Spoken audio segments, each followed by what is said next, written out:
మోడీ గారు నా దగ్గరికి వచ్చి, సార్ మా 68 అపాచీ హెలికాప్టర్ల డెలివరీ 5 ఏళ్లు లేట్ అవుతోంది, ప్లీజ్ హెల్ప్ చేయండి అని బ్రతిమలాడారు అని ట్రంప్ రీసెంట్ గా ఒక మీటింగ్ లో చెప్పారు. వినడానికి ఇది పెద్ద సెన్సేషన్ కదా, మరి ఇందులో నిజమెంత? ఇండియా నిజంగా 68 హెలికాప్టర్లు ఆర్డర్ చేసిందా? డెలివరీ నిజంగానే లేట్ అయిందా? అసలు మ్యాటర్ ఏంటో చూద్దాం. ఫస్ట్ పాయింట్, ట్రంప్ చెప్పిన 68 అనే నెంబర్ పూర్తిగా రాంగ్. ఇండియా ఆర్డర్ చేసింది కేవలం 28 అపాచీలు మాత్రమే. ఇందులో 22 ఎయిర్ ఫోర్స్ కి 2020లోనే అందాయి. మిగిలిన 6 ఆర్మీకి రావాలి. బహుశా ట్రంప్ చినుక హెలికాప్టర్ల నంబర్లతో కన్ఫ్యూజ్ అయి ఉంటారు. హేజ్ అయిపోయింది కదా, లేక నోబెల్ శాంతి బహుమతి రావట్లేదనో. అయితే డెలివరీ లేట్ అవ్వడం మాత్రం పక్కా నిజం. కానీ 5 ఏళ్లు కాదు, ఆర్మీకి రావాల్సిన 6 హెలికాప్టర్ల delivery global supply chain issues వల్ల 15 నుండి 24 నెలలు ఆలస్యమైంది. జూలై 2025లో మొదటి బ్యాచ్ వస్తే రీసెంట్ గా డిసెంబర్ 2025లోనే మిగిలిన 3 ఇండియాకి చేరాయి. అంటే ఇప్పుడు ఆర్డర్ మొత్తం కంప్లీట్ అయిపోయింది.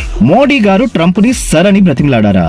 దీనికి ఎలాంటి అఫీషియల్ ప్రూఫ్ లేదు. కానీ డిఫెన్స్ మినిస్టర్ రాజ్నాథ్ సింగ్ గారు మాత్రం అమెరికా సెక్రటరీలతో జరిగిన మీటింగ్స్ లో ఈ డెలివరీ జాప్యంపై ఇండియా అసహనాన్ని గట్టిగానే వినిపించారు. దాన్నే ట్రంప్ తన స్టైల్లో కొంచెం ఎగ్జాజరేట్ చేసి చెప్పారు. మొత్తానికి మ్యాటర్ ఏంటంటే, రష్యా నుంచి ఆయిల్ కొంటున్నందుకు ఇండియాపై వేసిన 50% టారిఫ్స్ ని జస్టిఫై చేసుకోవడానికి ఇండియా తనపై డిపెండ్ అయి ఉంది అని చూపించుకోవడానికి ట్రంప్ ఈ స్టోరీని వాడారు. సో ట్రంప్ చెప్పింది అబద్ధం కాదు, కానీ అది ఒక పెద్ద ఎగ్జాజరేషన్. దీనిపై మీ అభిప్రాయాన్ని కామెంట్ చేయండి. ప్రపంచంలో ఏ విషయాన్నైనా అందరికంటే ముందే తెలుసుకోవాలంటే డౌన్లోడ్ వే2న్యూస్ యాప్.